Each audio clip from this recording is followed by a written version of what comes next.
예레미야 19장 1절에서 6절까지 말씀입니다.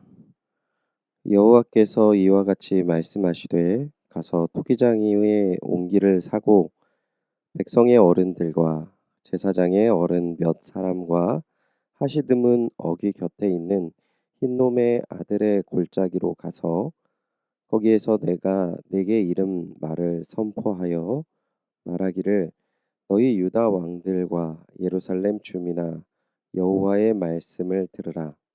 만군의 여호와 이스라엘의 하나님이 이같이 말씀하시되 보라 내가 이곳에 재앙을 내릴 것이라.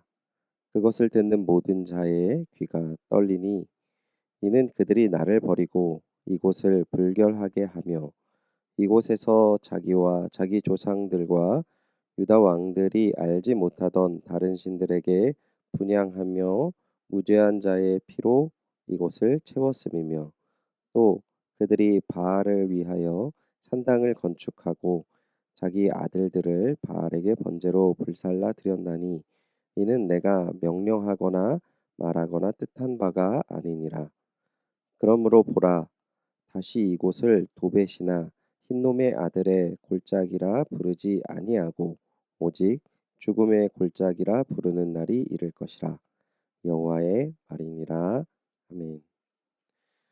욕망의 골짜기를 생명의 골짜기로라는 제목으로 새벽의 묵상의 말씀 전하겠습니다. 예레미야 19장에 또 다시 여호와의 명령이 예레미야에게 주어집니다. 토기장이의 옹기를 사고 백성의 어른들과 제사장의 어른 몇 사람과 하시드문 어귀 곁에 있는 흰놈의 아들의 골짜기로 가라. 하나님께서 말씀하십니다. 하나님께서는 가지고 가야 할 물건과 동행하는 자들 그리고 목적지를 정확하게 말씀하십니다. 먼저 선지자는 옹기를 가져갔는데요. 옹기는 진흙을 구워서 만든 액체를 담는 병이나 항아리로 작은 충격을 가해지면 쉽게 부서지는 물건이었습니다. 그리고 동행한 자들은 백성의 어른과 제사장의 어른이라는 표현을 통해 당시 사회적 정치적 권위를 가진 또한 인정을 받은 공동체의 지도자들 또한 높은 주위에 속한 제사장을 가리키고 있는 표현입니다. 그리고 마지막 그들이 간 장소는 하시드문이라는 곳은 질그릇 조각이라는 문이란 뜻으로 토기장이들이 파손된 토기를 내다 버리던 곳이 문 근처에 있었기 때문에 붙여진 이름이었습니다. 물을 구하기 쉬운 곳에 토기를 만드는 물 구하기는 쉬운 곳에 토기를 만드는 곳이 모여 있기 때문에 아마 기드론 골짜기나 흰놈의 아들의 골짜기에서 멀리 떨어지지 않는 곳에 이러한 곳이 형성되었다라고 추정하고 있습니다. 하나님께서 이 장소에서 하나님의 예언을 선포하십니다. 유다의 왕들과 예루살렘 주민아 여호와의 말씀을 들으라. 즉 이 말씀은 예레미야와 함께 동행한 백성의 어른들과 제사장의 어른들이 아닌 청자가 남유다의 백성이라는 사실을 이야기하고 있습니다. 왜 남유다에 재앙이 내려져야 합니까? 라고 생각을 하면 4절 5절에 그 이유가 잘 드러나 있습니다. 여호와를 버리고 우상 숭배와 폭력으로 예루살렘을 더럽혔기 때문이다라고 말씀하십니다. 자기와 자기 조상들과 유다 왕들이 알지 못하던 다른 신들에게 분향하며 무죄한 자의 피로 이것을 채워졌다라는 것이죠. 예루살렘을 여호와의 눈에 보시기에 이방의 도성으로 만들었다라고 말씀하십니다. 중요한 것은 우상 숭배로 인해 그들의 사회에 폭력성이 드러난 것인데요. 하나님을 외면한 사람들의 삶 속에서 이웃을 내 몸과 같이 사랑할 수 있는 마음을 찾아볼 수 없다라고 말씀하시는 것입니다. 그리고 더 나아가서 어린아이를 희생 제사로 바친 사실을 고발하고 있습니다. 그런데 5절을 보시면 이러한 희생 제사가 폭력적으로 끝나지 않는다는 사실을 알 수 있습니다. 5절을 보시면요. 또 그들이 바알을 위하여 산당을 건축하고 자기 아들들을 바알에게 번제로 불살라 드렸나니 이는 내가 명령하거나 말하거나 뜻한 바가 아니니라 라고 말씀하시는 것이죠. 즉 예루살렘의 사람들이 바알의 산당을 세우고 자식을 불살라 바알에게 번제물로 바쳤는데 5절 하반절을 보면 이는 내가 명령하거나 말하거나 뜻한 바가 아니니라라는 말씀 속에 이들이 먼저는 바알에게 이러한 제사를 드렸기도 하고 또 하나님에게도 드리는 것이라는 것을 이 5절 하반절의 표현에 들어가 있다라는 것입니다. 즉, 이 당시의 사람들은 바알과 여호와를 분명하게 구분하지 못하고 바알을 숭배하듯이 여호와를 섬기는 모습을 담고 있다라는 것을 말해주고 있습니다. 이것은 남유다 사람들이 종교 혼합주의에 얼마나 깊이 빠져 있는지를 잘 보여주고 있는 것이죠. 말씀을 정리해 보면은요. 먼저 선지자가 들고 간 옹기의 의미는 앞으로 이스라엘이 깨지고 버려질 것이 이미 결정되었음을 알려주고 있는 것입니다. 그리고 함께 동행한 이스라엘의 어른들과 제사장의 어른들에게 하나님께서 우상 숭배의 폐해로 인해 하나님의 나라의 모습이 보이지 않는 것은 물론이요.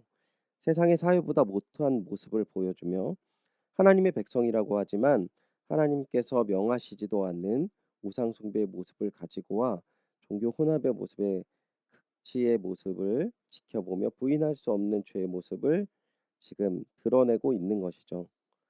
예레미야서의 말씀을 보면 계속 심판과 심판의 이유가 반복적으로 똑같은 말씀처럼 보여지듯이 계속 진행이 됩니다. 하나님께서는 남유다의 모습을 하나씩 하나씩 구석구석 살펴보시며 그곳의 상황과 사람들의 모습을 인지시켜서 그들이 어떠한 죄의 모습을 담고 있는지를 열심으로 보여주시고 있습니다. 오늘 본문 또한 사회적인 병폐의 신앙의 무너짐을 각각 지도자들에게 보이심으로 말미암아 죄의 모습을 보다 명확하게 부인할 수 없는 이 죄의 모습을 드러내고 있다라는 것입니다. 동일하게 오늘 우리의 삶 가운데 우리의 연약함과 죄됨을 주님께서 보여주신다면 그 모습을 깨달을 때 내가 그 죄됨과 연약함을 외면한다면 흰놈의 골짜기가 죽음의 골짜기가 되는 것처럼 우리의 죽음의 골짜기, 우리의 삶의 모든 터가 죽음의 골짜기가 되는 것이고 하나님이 보여주시는 우리의 연약함과 죄의 모습을 우리가 보고 깨닫고 돌이켜 회개하면 하나님께서 우리의 삶을 생명의 골짜기로 변화시켜주는 은혜를 경험하게 될 것이다 라는 것이죠. 사랑하는 주님의 동역자 여러분, 믿음의 사람에게 주어진 신앙의 눈으로 성령이 주시는 은혜로 말미암아 오직 주님의 말씀을 경청하고 주님을 따라가는 귀한 은혜가 오늘 하루 가득하시기를 축원드립니다. 나의 뜻과 나의 욕심으로 정당화하는 마음을 버리고 오직 주님께서 보여주시기 원하시는 하나님의 나라의 모습을 증거하는 연희교회가 되기를 소원합니다. 기도하겠습니다. 하나님, 오늘 욕망의 골짜기를 생명의 골짜기로라는 제목으로 예레미야서 19장의 말씀을 나누었습니다. 예루살렘의 사람들은 하나님을 알고 하나님을 믿는다 생각하였지만 그들의 삶은 이미 깨지기 쉬운 너무나도 위험천만한 죄의 모습을 담고 그 죄의 모습 또한 부인할 수도 없는 그 자리에 있지만 돌이키지 않은 모습을 오늘 성경의 말씀은 증거하고 있습니다. 하나님, 우리가 주님 앞에 교만한 마음을 내려놓기를 원합니다. 하나님, 주님께서 우리 모습 가운데 보여주시는 우리의 모든 연약함과 죄됨이 우리 앞에 드러나고 또한 우리가 부인할 수 없는 그 자리에 섰을 때 먼저 주님 앞에 엎드리게 하여 주시옵소서. 그리고 회복되어지는 귀한 은혜와 사랑을 우리가 경험하며 세상에 증거하게 하여 주시옵소서. 우리의 모든 연약함을 고백드리며 회개하오니 은혜의 길로 인도하여 주시옵소서. 부어주시고 회복시켜 주실 하나님의 그 크신 은혜와 사랑에 감사드리며 예수님의 이름으로 기도드립니다. 아멘. 말씀을 기억하시며 함께 기도하겠습니다. 주님, 우리의 연약함과 죄가 드러날 때 그 자리에 엎드려 회개하며 돌이키는 은혜를 부어 주시옵소서. 기도하시기 바랍니다.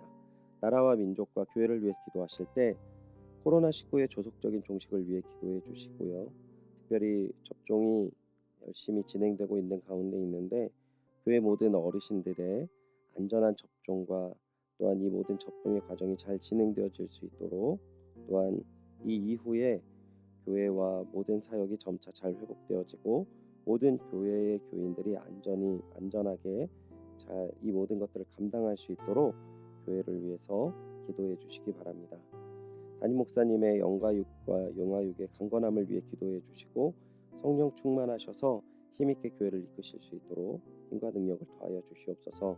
기도해 주시기 바랍니다. 오늘 선교사님을 위해서 기도하실 때 김철우, 김현희 선교사님과 사역을 위해 기도해 주시기 바랍니다. 특별히 우리 김현희 선교사님 셋째 아이를 출산을 앞둔 가운데 있는데 잘 순산하시고 또한 사역에 잘 매진하실 수 있도록 잘 회복되어지게 하여 주시옵소서. 기도해 주시기 바랍니다. 환우를 위해 기도하실 때 이시은 어린이를 위해 기도해 주시기 바랍니다. 예전에 모야모야병으로 수술을 받은 적이 있는데 다시 2차 수술을 받아야 된다고 합니다. 먼저 시은이의 건강과 컨디션을 위해 기도해 주시고 모든 치료의 과정이 주님의 은혜 아래에서 잘 진행되어질 수 있도록 기도해 주시기 바랍니다. 다 같이 기도하겠습니다.